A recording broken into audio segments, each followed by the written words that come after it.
미국 증시 마감 동향부터 확인해 보도록 하겠습니다. 클로징벨 나옵니다. 장혜진 앵커 3대 지수가 어떻게 마감됐을까요? 네, 현지 시간 7일 뉴욕 증시는 일제히 상승 출발했지만 소폭의 하락세로 장을 마감했습니다. 시장은 코로나19 확산 추이와 코로나19 치료제 개발에 촉각을 곤두세우며 롤러코스터 장세를 이어갔는데요.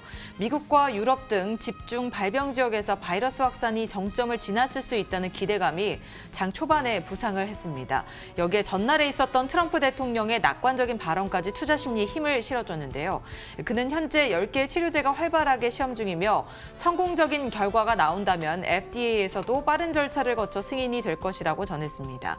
또 여러 매체에서 몇 주 내에 봉쇄 조치가 해제가 될 것이고 경제 재개가 이뤄질 수 있다는 전망들이 나오면서 시장에 호재로 작용을 해준 듯 보였습니다. 하지만 앤드류 쿠오모 뉴욕 주지사가 코로나19 사망자가 하루 최대 폭인 731명 늘어났다고 전하면서 시장은 급격히 상승폭을 모두 반납하고 하락 반전했습니다. 여기에 미국의 2월 채용 공고도 668만 2천 명으로 지난달보다 감소한 것으로 집계돼 부정적으로 작용을 한 모습이었습니다. 골드만삭스를 비롯한 일부 전문가들은 주가가 너무 앞서서 오른 듯 보인다며 코로나19로 인한 경기 침체가 2분기 이후에도 지속돼 약세장이 이어질 것이라는 전망을 내놓기도 했습니다. 보다 자세한 마감 상황 확인해 보시죠. 먼저 다우지수입니다. 코로나19의 확산이 정점을 지났을 수 있다는 기대감이 계속해서 이어지면서 큰 폭으로 상승 출발을 했습니다. 하지만 뉴욕주의 코로나19 사망자 수 급증 소식이 들려오면서 하락세로 전환했고요. 장 막판에 상승폭을 모두 내주고 소폭 하락한 채 마감을 했습니다. 0.12% 떨어진 22,653포인트의 거래를 마쳤습니다. 이어서 나스닥 지수도 함께 확인을 해보시면요. 0.33% 하락한 7,887포인트 거래를 마쳤습니다. 한때 전거래일 종가보다 아래로 떨어지기도 했는데요. 장 막판에 등락을 반복한 끝에 0.33% 떨어진 채로 장을 마쳤습니다. 마지막으로 S&P 500 지수까지 확인을 해보시면요. 0.16% 소폭 하락했습니다. 2,659포인트의 거래를 마쳤고요. 마찬가지로 상승 출발했지만 등락을 거듭하고 소폭 하락 마감한 모습이었습니다. 시작은 좋았지만 결국 하락 마감을 한 뉴욕 지수였습니다. 상품 시장은 어땠나요? 증시가 방향을 잡지 못했던 것처럼 상품 시장도 방향을 잡지 못하는 모습이었습니다. 각각의 상품별로 다 이슈에 따라서 조금씩 제각각 움직이는 그런 모습이었는데요. 먼저 국제유가부터 살펴보도록 하겠습니다. 국제유가의 경우에는 큰 폭의 급락이 나타났습니다. 지난 밤 사이 장중 한때 9%나 급락할 정도로 WTI 가격이 다시 한번 내려가는 모습이었었는데요. 이 원유 감산 합의에 대한 불확실성이 있었습니다. 사우디아라비아와 러시아가 오는 9일에 이 화상회의를 통해서 감산 합의를 할 것으로 기대가 되고 있긴 합니다만 미국 월가에서는 현재 헐리우드 제작사들조차 여기에 대한 시나리오를 쓸 수 없을 정도로 불확실성이 크다라고 평가가 나올 만큼 원유 시장에 대한 불확실성은 계속 커지고 있는 상태입니다. 자, 그러다 보니까 국제유가는 7% 현재도 선물 시장에서 7% 넘게 하락하면서 24달러 선에 거래가 되고 있습니다. 금 가격의 경우에는 이 코로나가 좀 진정될 것이라는 기대감이 작용을 하다 보니까 장중 한때 증시가 오르기도 했었죠. 이 때문에 금 가격은 소폭 내리는 모습이었습니다. 0.6% 하락한 1,682.6달러에 거래가 되고 있고요. 국채 금리 살펴보도록 하겠습니다.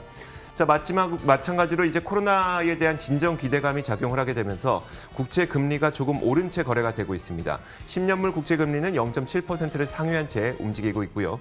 자, 마지막으로 달러 인덱스.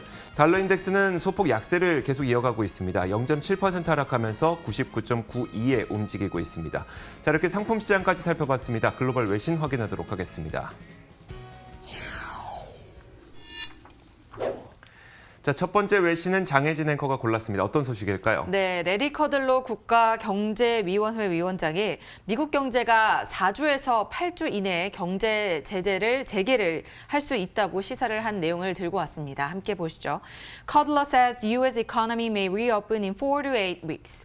커들로 백악관 국가경제위원회 위원장은 미국 경제가 4주에서 8주 이내에 경제 재개를 할 수 있다고 말을 했습니다. 그때쯤이면 코로나19 코로나19 확산세가 누그러질 것으로 전망을 했는데요. 건강 관련 전문가들이 승인을 해준다면, 허락을 해준다면 경제는 다시 열릴 것이지만 하지만 미국인들의 생활은 이전과 매우 다를 수 있다고 덧붙였습니다. 하지만 여러 주정부와 시에서는 아직 코로나19가 그들 지역 내에서 정점을 찍었다고 보기는 어렵다고 말을 했는데요. 경제 재개 시기에 대해서는 불확실하다는 입장을 내비치기도 했습니다. 코로나19 여파로 경제 상황이 점차 악화가 되고 있는 상황 속에서도 이렇게 미국이 다시 4주에서 8주 내에 경제 재개를 한다면 더 빠른 회복이 이어지지 않을까 기대를 해봅니다. 자, 다음 소식은 뉴욕주와 관련된 소식입니다. 뉴욕주의 코로나 사망자 수가 일간 최대폭으로 증가했다는 소식인데요. CNBC 기사입니다. 지난 월요일에 쿠오모 주지사의 발표에 따르면 731명의 이 사망자가 뉴욕주에서만 발생을 했는데요. 이게 일간 기준으로는 최대 상승폭이라고 합니다. 코로나19가 발발한 이래의 하루 사망자 수 증가폭이 최대치를 기록하게 되자 증시에서도 이를 약간은 부정적으로 받아들이는 경향이 있는데 지난 주말까지만 하더라도 미국의 사망자 수 증가 속도가 둔화된 것으로 나타났습니다. 그럼에도 불구하고 이제 그 수치는 주말 사이의 수치이기 때문에 주중에 이 수치가 증가하는지를 봐야 된다고 했던 건데 실제로 월요일이 되자 이 수치는 크게 증가했던 것으로 나타났습니다. 하지만 여전히 뉴욕 보건당국에서도 이번 주의 사망자 수 증가가 정점에 달할 것이라는 그런 전망은 계속되고 있다고 재확인되는 그런 소식까지 전해졌습니다. 자, 다음 소식 한번 살펴볼까요? 네, 미국의 제약회사죠. 길리어드사가 세컨드 게놈과 파트너십을 맺고 코로나19 치료제 개발 생산에 속도를 낼 것으로 보입니다. 미국의 제약회사 길리어드가 마이크로바이옴 개발 리더죠. 세컨드 리더와 4년간 공동 개발 작업에 착수하기로 하고 파트너십을 맺었다는 소식이 전해졌습니다. 이번 협력을 통해서 염증과 섬유증 등의 질병에 관한 임상실험 반응을 확인하는 것이 목표라고 말을 했는데요.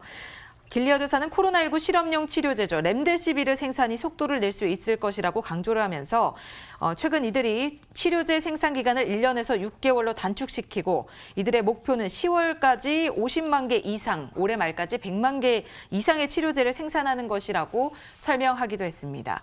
아직까지 공식적으로 승인을 받은 코로나19 치료제는 없습니다만 전 세계 각국의 제약회사들이 치료제 개발에 뛰어들고 있어 보다 빠른 치료제가 나오길 바라봅니다.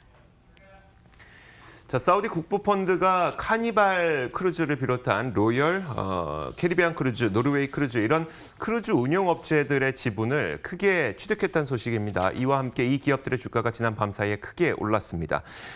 사우디아라비아 국부펀드의 그 지분 취득이 약 8.2% 정도 지분 취득이 있었다고 알려졌는데요. 이 8.2% 정도 지분을 취득하게 되자 이 크루즈 업체들의 주가는 일제히 급등하는 모습이었습니다.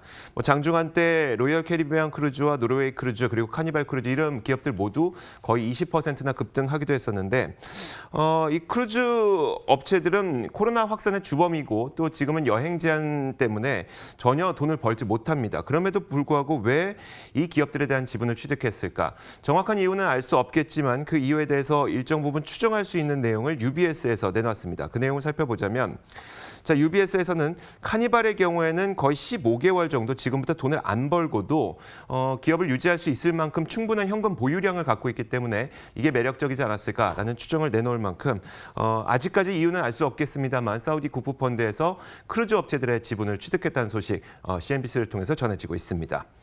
자, 이렇게 외신들 살펴봤습니다. 맨해튼 나우 이어가겠습니다.